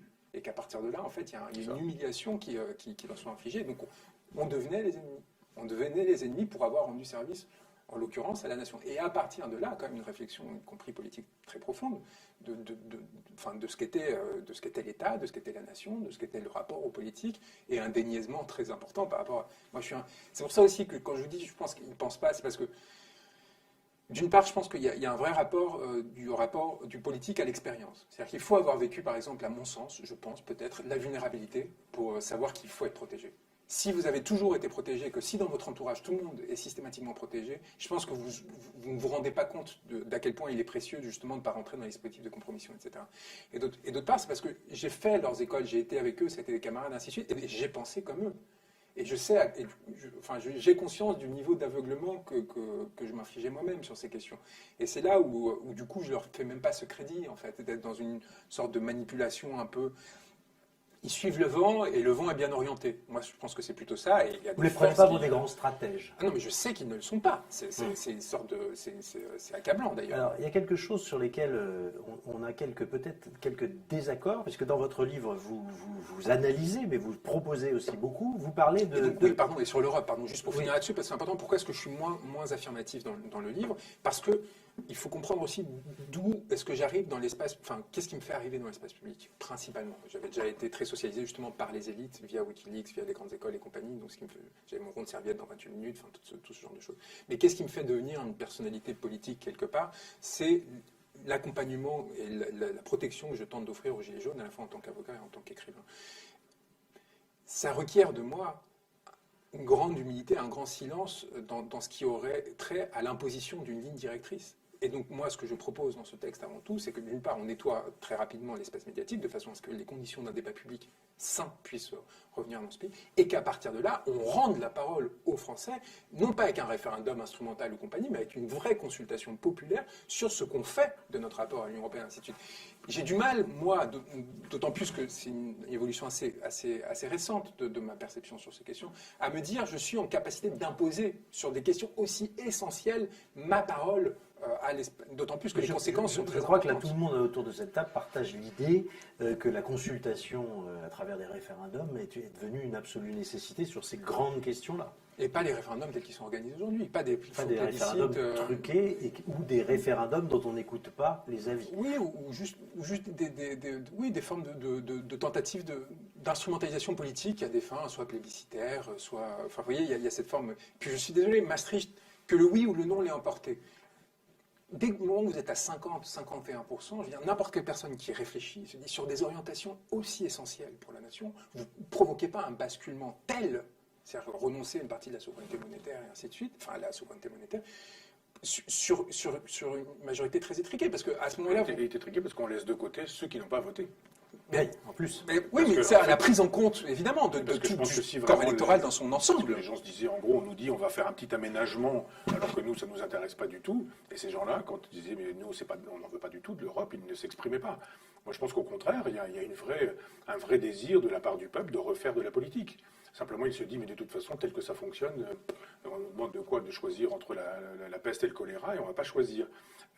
Avec en plus de ça 99% des médias qui ont vanté les mérites du oui et qui ont criminalisé le non. C'est difficile quand quasiment 100 fois sur 100 on s'entend dire à la télévision que si on vote non, on est un nationaliste, un lepéniste, un belliciste, qu'on veut la guerre, qu'on est un crétin, qu'on est un... Oui, on est tout ça. Et on se dit, mais bon, peut-être qu'ils ont raison, si l'information nous dit des choses pareilles, c'est déjà pas mal que la moitié de la France ait été lucide, je dirais. Non, mais c'est ça. Non, mais ce que je veux dire, c'est que quoi qu'il arrive, quand on en arrive à quelque chose comme cette là, on se dit, ok, en français, en anglais, pardon, vous avez cette expression hold your horses, on recule. On se dit, ok, les conditions d'un consensus ne sont pas réunis. On peut pas, Ah oui. parce qu'il y a N plus 1 contre N qui a décidé, enfin, la décision politique, elle ne s'emporte pas à une voix contre. Enfin, vous voyez, sinon, il faut rechercher, sur en tout cas les questions fondamentales de la nation, une forme de capacité à se dire, bon, on se met plus ou moins d'accord sur une direction commune. On n'impose pas au camp des faits, parce qu'il y a 400 000 personnes et 399 000 qui ont voté oui et non respectivement. Le oui, ça n'a aucun sens. Et ça, ce rapport d'une bêtise crasse de la démocratie représentative à la question de la majorité, c'est juste, mais d'un point de vue purement mathématique, quoi. C'est on se dit, ah oui, bah, c'est 51-49. Voilà. C'est pas une façon de faire de la politique, c'est juste une façon d'imposer un pouvoir sur l'autre. Et ça, enfin, c'est. Alors, il y a un point sur lequel ça mérite d'être discuté, c'est sur l'élection présidentielle. À Front Populaire, on n'est pas tellement convaincu que l'élection présidentielle telle qu'elle est aujourd'hui soit une élection si intéressante que ça. Pour vous, c'est néanmoins la condition de la reprise en main, la condition de la reprise en main souverainiste, elle passe par l'élection présidentielle. Là où nous, on a plutôt des réserves sur les conditions de cette élection, et où Michel a écrit déjà que l'élection du président de la République, dans le cadre actuel, c'est l'élection d'un préfet de région dans un grand État maastrichtien. Ah, moi, j'ai pas dit ça. Moi, je reste fidèle à la voie révolutionnaire. Alors, bon, là, elle est un peu périclitante à cause des conditions, parce qu'évidemment, quand vous avez une crise sanitaire, quel est le réflexe naturel dans le corps social? C'est d'adhésion à l'État.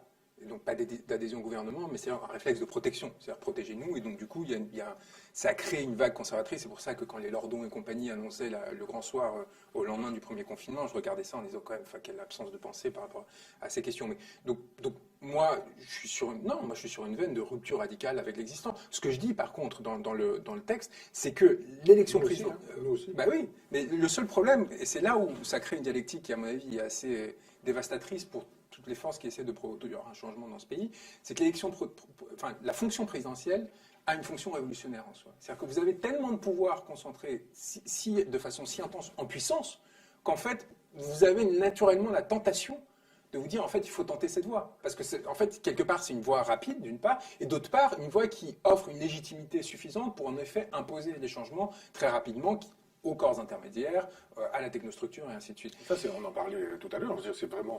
Moi, je pense vraiment comme ça. C'est-à-dire qu'il faudrait que ce soit une élection qui serait la dernière sous cette forme-là. Ouais. Il dirait, donnez-moi le pouvoir que je veux vous rendre. Que je vous le Bien rende. sûr. En disant, mais nous aurions un candidat si effectivement ce candidat était susceptible de dire légalement, c'est pourquoi il faudra qu'on s'entende sur la voie révolutionnaire, mais légalement, on peut faire une révolution légale qui consiste à dire, donnez-moi le pouvoir et quand je l'aurai, je vous le rendrai. Et la réorganisation, pour le coup, qui serait immanente, qui serait girondine, autogestionnaire, on croit à l'autogestion, qui serait aussi justement provinciale, localiste, etc. On a vraiment une version qui est aussi révolutionnaire. Simplement, c'est peut-être la question de la violence qui nous sépare, les usages de la violence. Et peut-être la question du girondisme. Moi, j'ai eu l'impression quand même, en lisant votre livre, que vous êtes plutôt de tradition jacobine que Oui, girondine. mais moi, c'est l'abeille, en fait. Moi, je suis un Alors l'abeille, vous avez expliqué, C'est la reine des abeilles ou est-ce que elle est là, elle est sur la couverture il y a du la livre, et de part et d'autre. Et surtout, elle est sur sur l'arc. Elle Parce est que vous sur savez l'arc de triomphe. Et pourquoi est-ce qu'elle est sur l'arc? Parce que Donc vous allez nous c'est l'expliquer. le gilet jaune qui... Oui, non, mais surtout parce que j'ai découvert, en faisant cette recherche, parce qu'il y a toute une proposition de refondation du pari des pouvoirs. C'est-à-dire, on redistribue le pouvoir et donc on reprend tous ces lieux. On fait de l'école militaire une sorte de Zhanganaï, donc le lieu où est le gouvernement en Chine. C'est une sorte d'endroit très austère où on fout tous les ministres, gouvernants et ainsi de suite, et on les met au travail. On arrête de les distribuer dans les hôtels particuliers dans tout Paris, ce qui crée en soi un état d'esprit bourgeois, un peu comme l'Élysée qui était un ancien prostibule et qui évidemment amène à une forme d'installation sous les ordres de la République assez laide, donc une sorte de rigidification ou de rigorisation du politique. Mais surtout, en fait, donc, en faisant cette recherche sur comment réorganiser Paris, qui par ailleurs est en train d'être détruit, en tout cas esthétiquement parlant, par Anne Hidalgo, j'ai découvert qu'au départ, sur l'Arc de Triomphe, il devait y avoir une statue. En fait, une grande statue qui devait le recouvrir et que ça avait été abandonné à cause des changements de régime successifs qui avaient fait qu'ils n'avaient jamais pu le mettre en œuvre. Et là, j'ai pensé à quel symbole, en fait, pourrait correspondre quel symbole mériterait, en fait, d'être ajouté à la symbolique de la nation française aujourd'hui.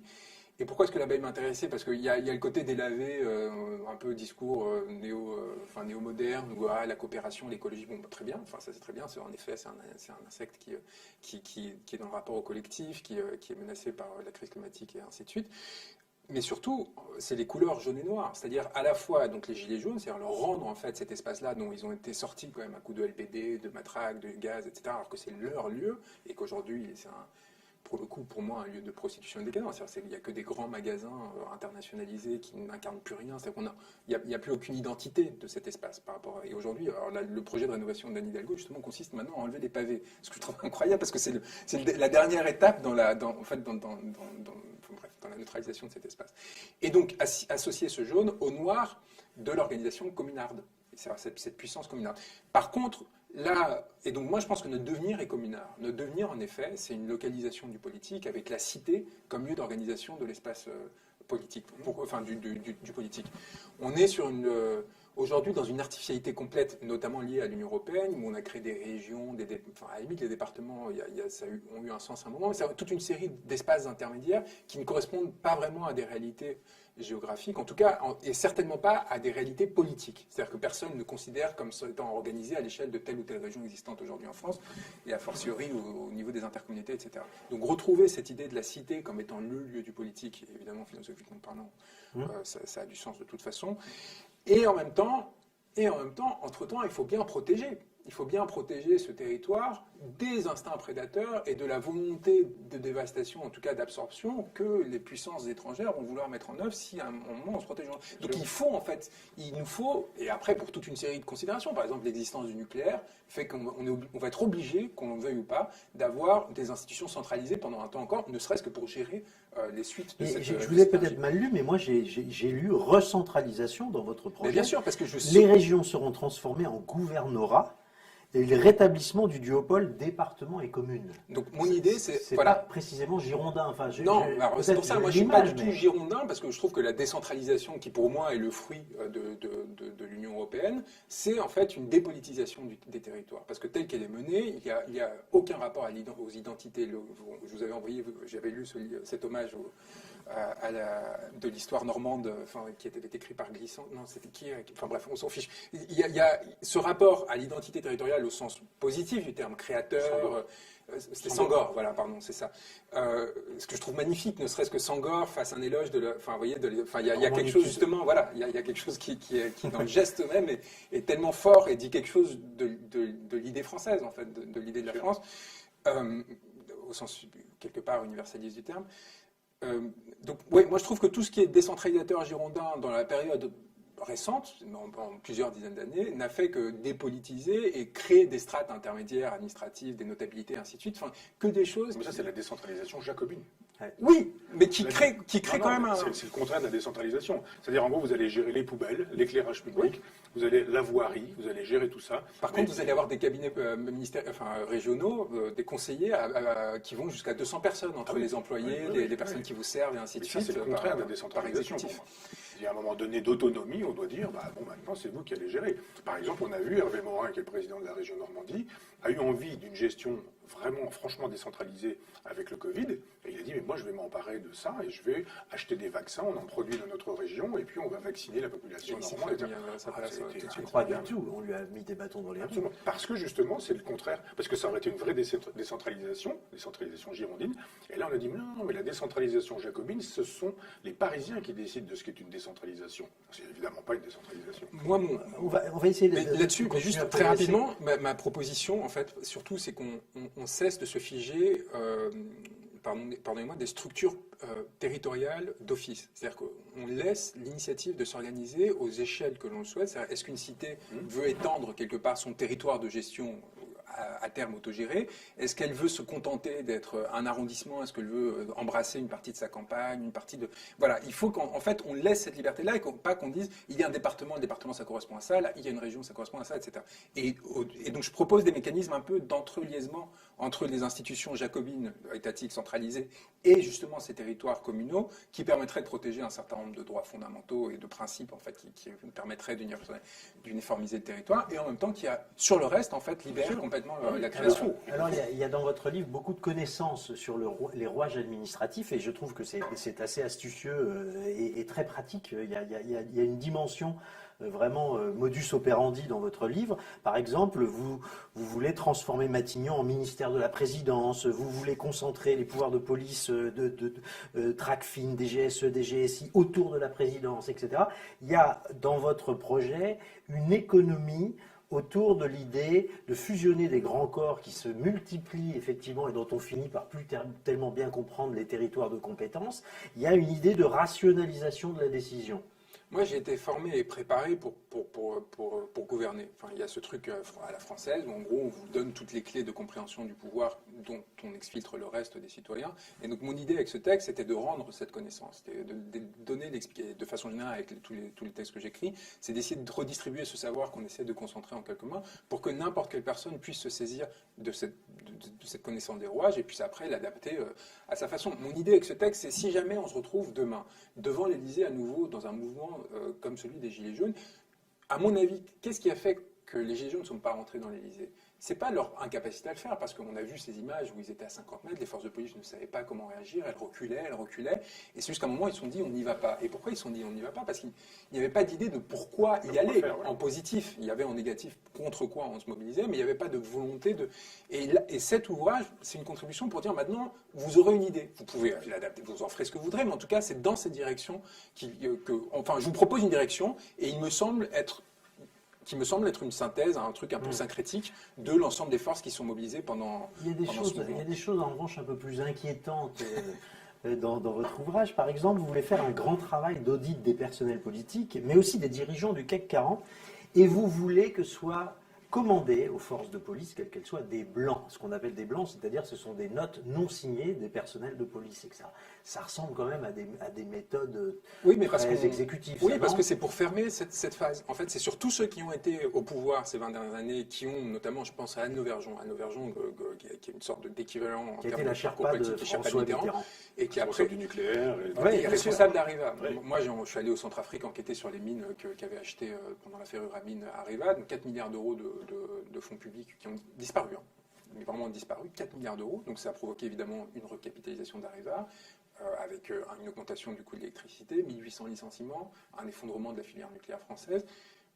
Elle est mise en examen depuis 10 ans maintenant, je pense. Elle n'a pas eu un jour de prison, en détention provisoire, et ainsi de suite.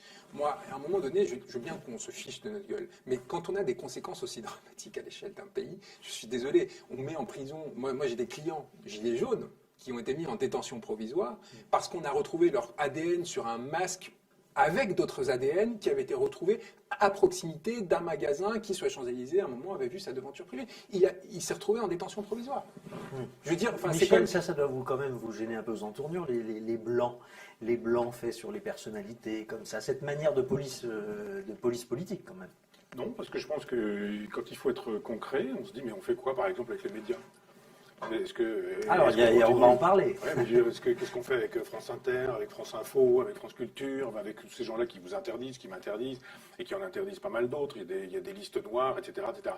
Donc il faut penser concrètement à ces choses-là. On dit, bon, vous avez été d'un côté de la barricade, ça a changé, maintenant vous n'êtes plus... Voilà, c'est-à-dire vous allez travailler comme les autres et vous allez retrouver du boulot comme vous voudrez, c'est tout. Il n'y a pas de raison que l'argent public aille dans la mangeoire de ces gens-là, et moi je trouve normal qu'à un moment donné, on pense la police, on pense les services secrets, on pense le renseignement, et de manière claire en disant, on ne va pas vous donner dérouler un tapis rouge si vous avez l'intention de détruire la République, de taper sur les Gilets jaunes, ou de contre-informer, par exemple, sur l'affaire Griveaux ou sur l'affaire Wikileaks. Il y a juste un moment donné où, effectivement, il faut être... Sur culture et communication, vous proposez les renforcements des mesures anti-concentration, je pense que tout le monde sera d'accord aussi là-dessus, la refonte du CSA, la réorientation des mesures d'aide à la presse, c'est-à-dire qu'il n'y aura des aides à la presse que s'il y a une indépendance complète de la rédaction et une diversité de l'actionnariat. Je pense que vous trouvez ça plutôt bien, on est plutôt pour. Vous êtes pour la mise à bas de ce que vous appelez des baronnies dans la production de la télévision de service public. On est très pour. Très pour, voilà, tout à fait. Fin de la pub sur le service public, réduction des financements des médias audiovisuels et internalisation de la production. Vous êtes donc pour conditionner véritablement les aides d'argent public à la vérification de l'indépendance éditoriale. Mais je vais bien au-delà, parce que, par exemple, si on maintient en l'état les rédactions telles qu'elles sont faites, même si on arrive à les désoligarchiser, c'est-à-dire à sortir tous les oligarques qu'aujourd'hui les détiennent, Bernard Arnault, Xavier Niel, Arnaud Lagardère et compagnie, qu'est-ce que vous faites? Vous maintenez les personnes qui ont été recrutées par ces oligarques, en fait. Donc vous maintenez la puissance conservatrice de ces individus. Donc ce qu'il faut faire, c'est en fait les décapitaliser, Alors, il faut se rendre compte que c'est un système un peu plus général. Par exemple, je sais très bien que si on sort de l'euro en particulier, pas de l'Union européenne, mais de l'euro en particulier, ce qui me semble très important, en tout cas, à proposer, parce qu'aujourd'hui, il est devenu impossible de se loger à Paris pour un étudiant, pour un ouvrier, pour quelqu'un qui est en position précaire, et du coup, ça détruit la ville à cause de la politique monétaire et des bulles spéculatives que ça produit dans l'immobilier. Donc, par exemple, rien que pour cette expérience existentielle, quelque part, qui a fait de Paris un lieu de concentration des créativités du monde pendant une période, parce qu'un jeune exilé comme Picasso pouvait s'y installer et construire justement une créativité. Il y a mille artistes comme cela.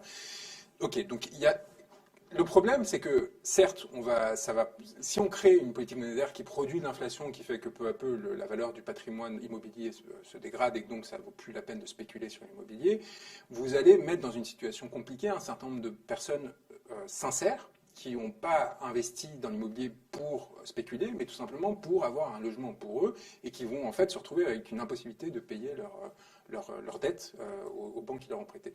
Pour ces personnes-là, par exemple, je propose un système, par exemple, de conversion des titres de dette, qui fasse que tout d'un coup, on sort la dette de l'espace immobilier et compagnie, on leur propose en échange de les convertir, par exemple, en titres de médias, ce qui font qu'ils deviennent actionnaires de médias parmi toutes les personnes qui auront parce qu'on aura organisé une souscription assez large, et ce qui fait qu'en fait vous avez un contrôle citoyen qui s'effectue de facto parce que en fait le média devient propriété de tout le monde, alors que le système actuel, on le rappelle, c'est 85% des médias détenus par 9 en termes d'audience, oui, c'est ça, 9 personnes, et donc je racontais au Crépuscule, c'était quand même des gens qui déjeunent ensemble, qui parfois couchent ensemble, enfin on a quand même aujourd'hui, les pauvres, elles ont 6 et 7 ans mutuellement, donc c'est pas leur faute, mais ça dit quand même quelque chose. On a une Zoé Bolloré-Bouygues, et on a une Élise Niel-Arnaud. Donc, enfin, à L2, c'est déjà les femmes les plus riches d'Europe à 7 ans. Pourquoi ? Parce qu'en fait, c'est des alliances de grandes familles qui elles-mêmes tirent leurs bénéfices et les milliards de fortune qu'elles ont de leur contrôle de l'espace public à travers leur propriété de médias, ce qui leur permet d'accéder à des avantages dans leur rapport à l'État. Et l'État, rappelons-nous, l'État, c'est un immense concentrateur de ressources. En fait, on tire des ressources de l'ensemble des Français, on les concentre à Paris et on les redistribue. Évidemment, on en détourne une partie pour les petits serviteurs, et c'est ce qui crée en fait l'esprit de cour qu'on connaît. Ça doit vous plaire, ça, Michel, sur cette nécessité de retrouver de l'air dans la presse, de l'indépendance, une liberté de penser hors les clous. Oui, parce que quand je disais tout à l'heure qu'effectivement c'était difficile d'être lucide sur l'euro, sur l'Europe, sur le fonctionnement de Maastricht, quand presque 100% de l'information a été univoque, de fait, quand on a une information pluraliste, véritablement, on vous interdit, on m'interdit, on en interdit d'autres, on se dit mais c'est de l'argent public. Qu'une chaîne privée interdise quelqu'un parce que c'est la pensée du quelqu'un en question ne leur convient pas, après tout, bon, pourquoi pas. Mais là, c'est avec l'argent public. Et quand ça n'est pas avec l'argent public et que c'est avec de l'argent privé, ces gens qui mettent de l'argent privé, ils sont des milliardaires, ils possèdent des journaux, ils sont tout de même aidés par l'État. On rêve, quoi. On rêve. C'est-à-dire qu'on donne des milliards à des gens qui ont des milliards pour pouvoir continuer à taper sur ceux qui disent « nous voudrions pouvoir restaurer la souveraineté populaire, la démocratie véritable ». On leur dit « mais taisez-vous et on va vous insulter, mais en même temps, on va utiliser votre argent pour vous insulter ». Je pense qu'en termes d'aide à la presse sur cette année, c'était 500 millions d'euros à la presse privée, 500 millions d'euros, et l'audiovisuel public, c'est un peu plus d'1 milliard. C'est-à-dire que la grille... Non, l'audiovisuel public, France Télévisions, le budget de France Télévisions, c'est 3,2 milliards. Ah, moi je pensais que c'était 1 milliard de... Non, c'est 3,2 milliards, rien que ça. Hein. Et ce que je sais par contre, c'est que la grille de France Inter coûte 10 fois plus que la grille d'Europe 1. À quel titre, en fait? Et à quel titre on rémunère plus de 10 000 euros par mois les présentateurs de la matinale pour déverser sur de logorées peu intéressantes, enfin, intellectuellement... Il y a des choses très naïves dans votre livre, j'ai trouvé, pardon, hein, mais quand vous dites il faut convoquer les patrons du CAC 40 et vous leur intimez de lister leurs priorités, vous leur demandez un pacte, ils se plient aux priorités de la nation, et alors ils peuvent compter sur les services de l'État. C'est la fin de la récréation pour les patrons. Vous croyez que ça peut marcher comme ça avec des puissances comme Bolloré si vous avez créé à côté un tribunal révolutionnaire, qui est quand même proposé, c'est-à-dire que je reprends la proposition révolutionnaire, c'est un tribunal révolutionnaire et un comité de clémence. Je propose de mettre au Trocadéro pour justement, exclusivement pour ces élites et qui ont participé au régime précédent, donc absolument pas contre le peuple, c'est quand même un élément essentiel. C'est-à-dire qu'on crée en fait des espaces. S'ils veulent vivre dans un état d'exception où ils ont une impunité, etc., servons-le en fait l'exact inverse et voyons si ça leur plaît toujours de vivre avec ça. Alors évidemment, je propose toute une série de garanties procédurales, que la peine dépasse pas 3 ans, enfin, des choses qui fassent qu'en gros, au-delà de l'effet d'inquiétude que cela produira, on ne se retrouve pas dans un système autoritaire, dictatorial et ainsi de suite. Mais par contre, en effet, un rapport d'autorité avec ces gens-là qui fasse qu'ils arrêtent de croire qu'on peut jouer en fait avec l'État, on peut jouer avec la nation, on peut jouer avec les ressources communes, ainsi de suite. Ça me semble essentiel parce que sinon, en effet, c'est des vains mots. Sinon, en effet, on arrive, mais même les plus révolutionnaires des politiciens qui aujourd'hui veulent se présenter en 2022 aux élections, ils arrivent, vont dire oh oui, je vais faire ci, je vais faire ça, mais vous avez des puissances de l'argent qui sont installées, qui vous regardent un peu en ricanant, qui vont commencer à jouer avec les cours de la bourse, qui vont commencer à jouer avec le financement de la dette publique, et ainsi de suite. Et en quelques mois, comme Mitterrand entre 80 et 83, vous êtes remis à plat, en fait. Et alors même qu'il y avait la possibilité de construire. Moi, ça, c'est le grand déniaisement que j'ai connu, Mitterrand. C'est la violence. Le petit bourgeois que je suis qui adore Mitterrand entre mes 15 et 25 ans, enfin, fasciné par le modèle, par le pseudo-rapport à la culture, etc., même si j'ai découvert que peu à peu, en fait, il y avait une sorte de vase assez insignifiante derrière. Et après, je commence à m'intéresser à la politique.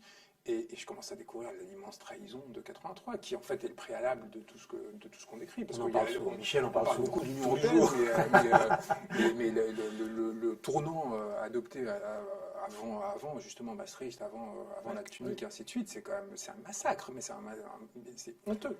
Alors il y a des choses, je dirais, passionnantes. Vous êtes un pur produit de l'école républicaine. Vous êtes issu, je le rappelle, vous êtes un normalien. Vous avez fait les plus brillantes études, mais vous voulez une politique d'éducation qui revient aux fondamentaux. Pour le primaire, recentrage sur l'écriture, lecture, maîtrise des fondamentaux, histoire, langue, mathématiques.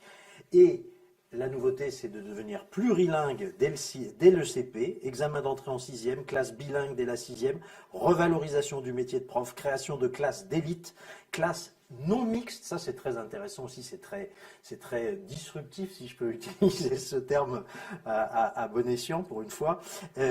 Vous pensez qu'il faut faire des classes non mixtes pour féminiser les corps d'élite et vous réhabiliter vraiment le mérite républicain? Ça, j'ai découvert ça en fait en étudiant le modèle de l'école normale, et qui donc était non mixte jusqu'aux années 80. Et en fait, on s'est rendu compte avec la fusion de Fontenay-Saint-Cloud et de, je ne sais plus comment, l'école de Sèvres, pardon, donc des normales de Lyon, des écoles normales, pardon, qu'il y avait une chute quasi immédiate de la réussite au concours par les femmes, et a fortiori après de la capacité des femmes à s'intégrer dans le système universitaire à travers des concours d'agrégation, de maîtrise de conférences et ainsi de suite. Et en fait, c'est lié à... Est-ce que j'aime le terme patriarcat? J'en sais rien, mais en tout cas, il y a des effets de domination qui jouent très clairement, en fait, et qui ont fait que, alors que le corps universitaire français était un des plus féminisés au monde avec celui de l'Union soviétique, pour des raisons différentes, jusqu'aux années 70-80, il y a eu une rupture, en fait, et un effondrement en 30 ans qui font qu'aujourd'hui, on est revenu sur un modèle de domination. C'est la mixité qui a détruit...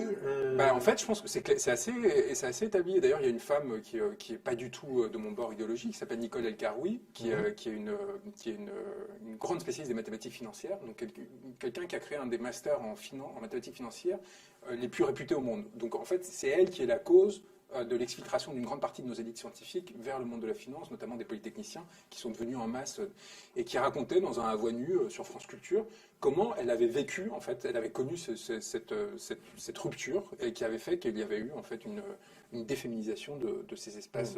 Donc, encore une fois, c'est pas une idéologie traditionnaliste, etc., même si évidemment la question du rapport entre le marché et tradition et la déstructuration des traditions, à mon avis, est un enjeu qui est très sous-traité dans l'espace public. On rigole beaucoup de ceux qui rappellent l'importance des traditions, de la structuration, notamment des espaces sociaux les plus vulnérables. Moi, je viens d'un petit village dans le sud de l'Espagne où, la Semaine Sainte, il y a des processions magnifiques. Enfin, je veux dire, c'est des choses il y a une permanence, en fait, d'un certain nombre de traditions qui font qu'on a l'impression de vivre dans un espace culturel encore propre, chose que la France a beaucoup perdue par rapport à... Et c'est intéressant parce que c'est un paradoxe. On ne pourra pas m'accuser d'être franquiste. Je suis dans la culture républicaine espagnole complète. Mais par contre, c'est vrai que je pense que la suspension du temps imposée par l'isolement des régimes franquistes et salazaristes ont été dévastateurs, et tout ce qu'on voudra, il n'y a pas besoin de revenir dessus, mais en fait, paradoxalement, ont protégé des territoires de la néo-modernisation qu'a connue une partie du territoire français, où en fait toutes toute tradition et culture locale ont été dévastées en quelques décennies. Et là, il y a encore une subsistance qui du coup, en ayant été protégée à ce moment très charnière, permet aujourd'hui à ces pays d'avoir des formes d'ailleurs de résilience par rapport aux crises économiques qu'on connaît, etc., qui en France sont moins existantes. Donc voilà, cette complexité du... Vous voyez, un idéologue, un mec qui se dit de gauche, je sais pas quoi, arriverait à dire, oh quoi, classement mixte, c'est un scandale, je sais pas quoi. Non, moi je pense qu'il faut qu'on essaie de réfléchir sur... qu'est-ce qui va permettre à ce pays tout simplement de se reconstruire, en fait, tout simplement. Donc, Alors, avant d'aborder le thème de Front Populaire numéro 4, qui est consacré à immigration avec un S, mais je sais pas j'allais justement me tourner vers ça. Michel en lui demandant qu'est-ce qu'il pense de cette idée, en particulier de classe non mixte. Qui ne serait pas généralisé, attention. C'est pas l'idée de faire que des... mais offrir la possibilité aux femmes qui le souhaitent enfin, j'en sais rien d'ailleurs, c'est une proposition un peu... Ouais, c'est une proposition.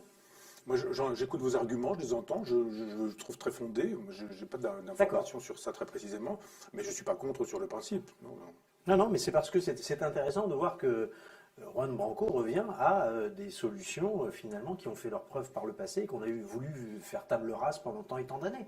Et pour des raisons un peu idéologiques. Pour des raisons purement idéologiques. Ce qui est un peu bête, c'est cette idée, voilà, on est dans le camp du bien, on fait le bien et le bien c'est l'égalité partout. Enfin, et en fait, on finit par produire l'inverse de ce qu'on voulait rechercher. Moi, je suis de manière générale pour les classes de niveau. Hein. Ouais. C'est-à-dire, je ne suis pas de ceux qui pensent qu'il faudrait mettre de 30 enfants, les très bons, les très mauvais, les gens qui ont des problèmes, ceux qui n'en ont pas, les dyslexiques, les sourds, les muets, les aveugles, etc. En disant, mais ça, c'est l'égalité, c'est la catastrophe pour tout le monde. C'est la catastrophe pour tout le monde, c'est le nivellement par le bas. C'est ça. Alors qu'on peut très bien dire, mais ici, il y a des gamins doués pour le sport, là pour les mathématiques, ici, des enfants qui ont des difficultés, ils sont dyslexiques, etc. Et la classe qui permet de faire avancer au rythme des enfants, c'est encore ce qu'il y a de mieux, plutôt que de dire, marche ou crève. Et certains vont marcher très vite et ils vont avoir des difficultés parce que finalement, il va falloir marcher lentement, puis ceux qui sont encore plus lents vont avoir des difficultés. Donc, moi, je suis pour le fait qu'on puisse fabriquer des classes dans lesquelles, effectivement, on prendra en considération les énergies et les dynamiques propres. Et d'où ça me vient? Vous me disiez, vous êtes l'enfant de l'école républicaine, etc. C'est plutôt l'inverse. Moi, ma super note au bac que j'ai eue, je m'en suis rendu compte, en fait, elle est liée à mon éducation bourgeoise. C'est-à-dire qu'aujourd'hui, en tout cas, ce qu'était le bac jusqu'à la réforme bancaire, qui est encore une autre catastrophe, mais même avant ça, ce qu'on valorise, c'est la personne qui, parce qu'elle a grandi dans un cocon, est capable d'aligner en fait des connaissances hyper éparpillées qui ne disent rien de sa capacité intellectuelle en soi et qui disent tout juste du milieu social d'où elle provient. Quand on commence à multiplier les matières, on met en difficulté les personnes qui, alors qu'elles sont potentiellement hyper talentueuses, qui ont une capacité de réflexion extraordinaire, etc., mais du coup se retrouvent un peu paralysées parce qu'elles doivent absorber de 1000 champs différents, des informations complètement, des champs nouveaux en fait, à laquelle elles n'avaient jamais été socialisées jusqu'alors, trop rapidement, à un moment trop tôt. Et du coup, en fait, évidemment, elles rentrent dans une concurrence complètement faussée avec l'enfant du 6e arrondissement qui va à l'opéra ou au concert depuis qu'il a 6 ans, qui est amené dans les écoles, dans les cinémas de la rue Médicis, le Champollion et compagnie, et qui du coup est capable de briller un peu, mais sur rien finalement, vous voyez, sur tout et sur rien, un peu à la surface, alors qu'un gamin qui, si on avait une éducation resserrée sur un certain nombre de fondamentaux, là vous retrouvez un principe égalitariste, parce que le gamin, les classes populaires ne sont pas plus bêtes que les classes bourgeoises, donc il n'y a pas de raison que quelqu'un qui a une classe populaire soit potentiellement moins bon en mathématiques que celui qui est né dans le 6e arrondissement. J'ai appris ça, pour essayer d'échapper à l'étouffoir des classes dominantes, dans lesquelles j'étais quand même vachement inséré, j'ai fait des remplacements en lycée, en terminale, en cours de philo et en seconde en SES, dans des lycées, du coup, dans l'académie de Créteil, parce que c'était assez facile à faire, à Saint-Ouen, à Thiers, et ainsi de suite. Et je demandais, surtout quand je donnais des cours de sciences économiques et sociales, donc à mes terminales de Thiers, je leur disais, j'avais pris les chiffres de réussite au bac, et ainsi de suite, est-ce que vous pensez que vous êtes 45 fois moins intelligents que les gamins qui sont nés à 10 km de chez vous? Parce que c'était statistiquement en fait l'écart qu'il y avait de réussite au concours et aux différents examens auxquels ils étaient soumis. 45 fois moins. Est-ce que vous pensez sincèrement que ce système est égalitariste et qu'en effet il vous permet d'être en concurrence avec une personne, quelle que soit sa condition sociale? Et il me regardait écarquillé, et ce qui est intéressant, c'était qu'il résistait à la défonction du dogme. Parce que c'était un effondrement eux, qui avaient réussi à arriver jusqu'en terminale générale, donc qui avaient quand même fait un effort par rapport à leur classe d'origine, etc., ils se retrouvaient face à un propos qui, en fait, était extrêmement violent, parce que ça remettait en question tout un système d'adhésion qui, du coup, ça nous donne quelque chose de positif, c'est-à-dire qu'il est capable de créer de la croyance encore, sauf qu'aujourd'hui, cette croyance est complètement instrumentalisée pour juste reproduire des systèmes de domination. Et donc, ma solution, c'est pas en effet l'universalisation, les solutions qui ont été adoptées par la gauche de pouvoir de 80 à 90, c'est au contraire un resserrement très strict qui, à mon avis, sera ce qui permettra à ces gamins-là d'avoir une chance un jour d'intégrer l'école polytechnique, ainsi de suite, et de redonner un sens à ces structures-là, et à tout simplement au vivre ensemble et à nos élites. Pour conclure et avancer, je voudrais qu'on parle un peu d'immigration. Comme je le disais, c'est le thème du Front populaire qui est actuellement dans les kiosques et dans les librairies. Nous avons consacré 160 pages à ce dossier et ça fait aussi l'objet, la politique migratoire, c'est quelque chose dont vous parlez dans votre livre, Abattre l'ennemi. Il y a un grand absent, c'est que vous parlez peu de la frontière finalement, du rôle de la frontière, ça peut-être on peut vous entendre là-dessus, mais il y a quelque chose qui est intéressant, qui est une idée qui est chère aussi à Michel, c'est l'idée que la régularisation finalement d'un sans-papier doit satisfaire à des critères d'assimilation, c'est-à-dire en gros il doit y avoir le désir d'être français pour accéder à la nationalité. Moi, je pense on parle beaucoup, en fait, il y a eu un marqueur de gauche, entre guillemets, qui à mon avis est une erreur fondamentale d'en avoir fait un marqueur de gauche, c'est le regroupement familial. Le regroupement familial, ça correspond à une réalité économique qui est l'immigration économique impulsée par l'État pour la reconstruction de la France, pour nourrir les 30 glorieuses et ainsi de suite. Évidemment, dès le moment que vous, quelque part, importez presque comme une marchandise un travailleur, vous ne pouvez pas le déchirer de sa famille et considérer que voilà, vous l'utilisez et puis après il reste isolé le reste de sa vie et puis c'est fini. Il y a une obligation morale et je pense que c'est ce qui explique l'adoption de cette mesure à cette époque.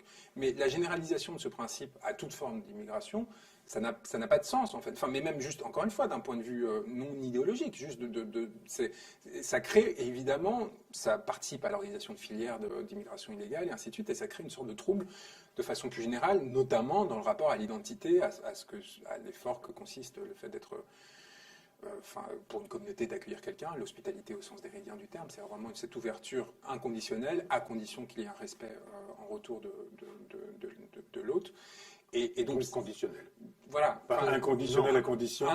Conditionnel. C'est-à-dire sans limite dans la générosité et dans la volonté d'accueillir la personne, de l'intégrer, de lui donner les chances en fait d'avancer au sein de cette société et tout simplement dans le temps qui lui sera nécessaire. Mais en même temps, par contre, conditionner, oui, un certain nombre Mais pas ça chez Derrida. un désir. Mais pas ça. Voilà. Chez Derrida, il y avait l'hospitalité de l'autre en tant qu'autre. Oui, bien sûr, mais vous voyez bien que... Après, pas de problème. Voilà, mais moi je trouve que le rapport à l'altérité qu'induit la philosophie de Derrida induit justement une altérité qui est en miroir. Vous voyez, qui fait que... Oui, parce que vous le décidez, mais c'est Bah, pas... moi, je pense que c'est pas aussi clair. Non, Ouais, c'est même franchement clair. Ouais. C'est-à-dire qu'on est sur une idée platonicienne de l'hospitalité, c'est H majuscule, et c'est la figure de l'autre, grand autre, très lévinassien, avec un A majuscule, et on est dans le ciel des idées. Alors que là, la réalité, je parlais moi tout à l'heure des classes de niveau, parce que je pense par exemple qu'il faudrait des classes dans lesquelles ces enfants qui arrivent et qui ne parlent pas le français, on ne dit pas... Ils aident, bien sûr. Voilà, vous allez dans une classe, il y a 35 personnes, ça va faire 36, et puis vous ne comprenez rien au français, mais ça va bien venir, et en fin d'année, on se dit, mais non, pas du tout, ça n'est pas venu comme Mais ça. c'est une violence même pour eux. Bien sûr. Alors après, l'alphabétisation, on les prend en considération, et puis de fait, on les conduit à aimer la France, en leur disant, mais la France, je l'ai beaucoup dit, c'est Voltaire, c'est Marivaux, c'est Rabelais, c'est Montaigne, c'est tout ce monde-là, et on va vous présenter ça. Si vous voulez, c'est votre nouvelle famille. Ça, on ne change pas de famille, mais en même temps, vous pouvez en avoir une en plus. Et donc, moi, je suis plutôt pour ce genre d'hospitalité, pour le coup, conditionnelle. On ne peut pas dire à des gens, mais je vous invite chez moi, et vous pouvez changer la moquette, mais c'est un rapport à la jeter les bouquins par la fenêtre. Mais c'est un rapport à la souveraineté aussi, parce qu'en fait, qu'est-ce qui provoque ces problèmes? C'est l'absence d'investissement. C'est-à-dire qu'en fait, il n'y a pas de structure d'accueil, d'orientation, d'investissement dans ces personnes-là, pour leur donner la possibilité de se... Donc c'est pourquoi moi je défends le conditionnel bienveillant. C'est une hospitalité bienveillante et conditionnelle. Hospitalité à condition d'assimilation. Pratiquer la langue. Mais pour ça, il faut donner les moyens, parce que si on reste sur un truc purement restrictif et qu'en fait, derrière, on ne leur donne pas la possibilité de le faire... c'est leur dire, vous allez pouvoir vivre sous les piles de pont ou dans des... Porte de la chapelle, ça, c'est pas l'hospitalité. Mais moi, d'ailleurs, comme avocat, beaucoup des personnes que j'ai, c'est des personnes qui ont été torturés dans les camps de migrants en Libye et qui après traversent la Méditerranée. J'ai des survivants, hein, enfin, qui arrivent polytraumatisés à 17-18 ans parce qu'en fait tout ça c'est des filiales qui sont organisées par l'Union européenne. Hein. Enfin, on finance les camps de détention avec cette idée on va essayer de réguler les flux. Bon, c'est ridicule et ça produit des crimes contre l'humanité et une complicité de crimes contre l'humanité. Et ils arrivent au port de la Chapelle. Donc évidemment au bout de 2 semaines ils sont récupérés. Qui les accueille? C'est pas les instances républicaines, c'est le vendeur de crack qui lui file une dose gratos. Donc il prend sa première dose et il devient dépendant immédiatement parce que le crack va... Et à partir de là, il dit maintenant si tu veux te payer la suivante, il va falloir m'aider à vendre. Et vous créez des poches au sein de la société française. Où en fait, et après, moi j'ai récupère comme avocat devant l'audience et je regarde le procureur et je dis mais comment est-ce que vous osez... Enfin, c'est vous en tant que représentant de l'État qui produisez ce qu'on est en train de vivre là. C'est pas le gamin de 18 ans qui s'est retrouvé embarqué dans un truc qu'il ne contrôlait pas et qui s'est retrouvé à 18 ans et demi complètement camé du fait des déficiences successives des appareils de pouvoir par lesquels il est passé. Et donc ça, pour moi, c'est une évidence. Mais ça répond aussi je pense que c'est très important qu'on reconstruise vous dites votre attachement à l'idée communarde et de façon générale, pour le coup, un vrai idéal progressiste, pas le progressisme délavé des médias, ainsi de suite. Et moi, la commune, en effet, c'est quelque chose de fondamental dans mon rapport aux politiques. D'ailleurs, je trouve que l'absence complète de commémoration dans l'espace public des 150 ans de la commune là, pendant cette période dit beaucoup de l'état de la société et de l'état de notre société politique aujourd'hui. C'est une sorte d'effacement de cet épisode fondateur. Des fois que ça donnerait des idées aux Gilets jaunes. Des fois que ça donnerait des idées aux Gilets jaunes, des fois que ça remettrait en question la primauté absolue de l'édifice républicain en tant que démocratie représentative, qui est en fait une captation de pouvoir généralisée au détriment des classes les plus populaires, et ainsi de suite. C'est tout le récit d'ailleurs national qu'on essaye de gommer, hein, parce que les commémorations du bicentenaire de Napoléon, on voit bien que ça gêne le pouvoir plus qu'autre chose. Hein. Oui, mais là le pouvoir, il est évidemment. Voilà, ils sont pris en fait. Enfin, je pense que ils ont peur. En fait, je pense que paradoxalement, c'est le pouvoir qui a peur de ces commémorations parce que ça montre un tel écart entre ce qu'a été la France et ce qu'elle est aujourd'hui que il y a un effet dévastateur pour eux. Mais je parlais de la commune parce que dans les quelques épisodes fondateurs comme ça, il y a évidemment pour moi l'arrivée de mes parents en France. C'est-à-dire que c'est 2 personnes qui fuient les dictatures salazaristes et franquistes, qui viennent de petits villages, donc qui n'ont pas forcément de... Et à qui la France a donné... Mais justement, elle leur a donné la possibilité, et eux en plus ils arrivent avec cette fascination évidemment pour la France qui incarnait encore à l'époque quelque chose pour n'importe quelle personne qui... Et on devient en fait, ils deviennent des privilégiés absolus avec un amour pour ce pays, non seulement en amont, par rapport à la fiction qui est construite autour de la nation, mais tout simplement par la capacité de mouvement qu'elle leur a offerte et qui a fait que par une série de circonstances, et notamment, entre autres, mais entre beaucoup d'autres, mais leur talent et leur courage, qui leur permettent à un moment de s'en sortir, leur donne la possibilité d'émerger, de construire quelque chose qui m'a enfanté, en fait. Et cette beauté-là, donc... Vous voyez que c'est conditionnel. La condition, c'est de désirer la France. Et quand on y est, c'est de l'aimer et de dire je vais contribuer. Mais c'est l'amour Et ça produit vous, ce qui est formidable. Mais l'amour se construit. C'est là aussi, c'est-à-dire que l'amour se construit et se construit dans toutes les directions. Et donc cette idée de... Voilà, enfin il y a quand même cette idée où la France, il faut qu'elle continue à produire du désir et il faut que ce désir justement soit structuré. Parce qu'un désir fait la gauche, parce que la gauche n'est plus la gauche. Elle dit venez, venez, venez, sans condition, et puis allez. Venez comme vous êtes. Oui, venez sous les piles des ponts, là, et puis c'est formidable, et on vous accueille, et oui, elle est on dans vous le donne bon, des papiers. elle est dans le bon sentiment, impensé. En tout cas, elle est dans l'impensé à nouveau. C'est-à-dire qu'elle est dans cette idée de naïveté, alors qu'il faut que l'immigration, oui, s'il y a effectivement une construction de l'immigration, de part et d'autre. C'est ça. Moi, je pense qu'il faut qu'il y ait une construction mutuelle. Enfin, c'est des destins, les destins se construisent comme ça. Mais bon, moi, je vois avec mes textes depuis 4 ans, donc contre Macron avant Crépuscule et maintenant Abattre l'ennemi, il n'y a pas un espace institutionnel de gauche qui les a accueillis. C'est fascinant. Alors que, franchement, c'est ma maison, c'est ma maison. Enfin, c'était en tout cas ça. Oui, si, ça reste ma maison et le désir que j'exprime en général va autour de cette maison. Mais il y a une incapacité à la construction d'une pensée aujourd'hui. Mais moi, je pense pas. Je pense qu'ils veulent ça. À un moment donné, vous mettez en relation Niel et puis Elon Musk. J'ai découvert ça dans votre livre. J'ignorais le passage, mais il est très intéressant parce qu'on voit bien effectivement que c'est aussi un projet de civilisation, ça. de dire venez et on va vous laisser nos poubelles, on va laisser tout ça, il n'y a aucun problème. Ah oui, On sur va la pas- partie qui on va pas vous facilite assimiler. l'exploitation. Oui, Bien sûr. On ne vous assimile pas parce que vous risqueriez de faire des Français, et on ne veut pas ça. On veut que vous soyez un ferment de décomposition de civilisation pour pouvoir détruire tout ça, puisque le but, c'est quand même, c'est Neuralink, hein, c'est le propos de Musk. Il s'agit de réaliser un monde sans frontières dans lequel le transhumanisme fera la loi, c'est-à-dire le marché sera généralisé. Si Niel et Musk peuvent fonctionner avec Hollande, avec Mélenchon et quelques autres, et le patronat, et l'Église catholique, etc., c'est parce qu'il y a effectivement ce projet d'abolir cette civilisation. Là où j'ai encore une fois, moi, un point de contradiction par rapport à ça, c'est que je pense, en fait, les grandes fortunes françaises dépendent violemment de l'État et de sa capacité justement à capter des ressources au sein du territoire. Et donc il y a quand même un besoin d'État paradoxal qui ne passe pas par un État territorialisé, c'est-à-dire on supprime la poste, on supprime, enfin ça, tout ça, ça disparaît. Par contre, Ce qui reste de l'État, c'est au service de ces gens-là. l'instance de captation, il est essentiel qu'elle demeure. Il faut inverser en disant mais l'État doit être au service des plus simples, ça, des plus modestes. c'est l'évidence. C'est une évidence qui est plus dite. Et quand la gauche ne fait plus de la question sociale un enjeu, qu'est-ce qui se passe? En fait, C'est pour ça qu'elle ne célèbre pas la commune, qui faisait de la question sociale la question prioritaire. et elle ne fait que reproduire en fait son habitus bourgeois. En fait, c'est pour ça toutes les questions justement qui portent sur les questions des valeurs et ainsi de suite, c'est juste une reproduction de son mode de vie et non plus une préoccupation pour l'autre, une sorte d'engagement pour le tiers qui était au fondement de Merci cette à tous école. les deux, c'était une discussion passionnante. Il y a beaucoup d'autres choses dans le livre. J'aurais aimé qu'on puisse parler de la réforme portugaise des drogues et du tabac. Ce sera pour une autre fois. En tout cas, sachez qu'il y a beaucoup de propositions. Il y a un récit qui est haletant. Voilà. Et merci Michel d'avoir accompagné cette rencontre. Merci Erwan. Merci. Peut-être on en aura d'autres. J'espère. Puisque les occasions sont rares de vous voir réunis, peut-être les prochaines Ceci dit, auront lieu ici. On peut vous offrir l'hospitalité ici, je veux dire. Ah bah en si tout vous cas, voulez on vient de le faire. Non, Et mais je viens même médiatiquement, vous êtes régulièrement. le bienvenu Si ici. vous voulez vous exprimer. Naturaliser Front Populaire. Ça me va. Merci. Merci à tous.